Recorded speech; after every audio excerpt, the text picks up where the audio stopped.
ఇంకా రోడ్డు కూలుతూనే ఉంది కదా.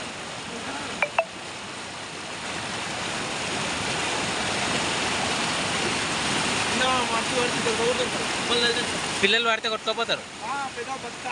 పెద్దలు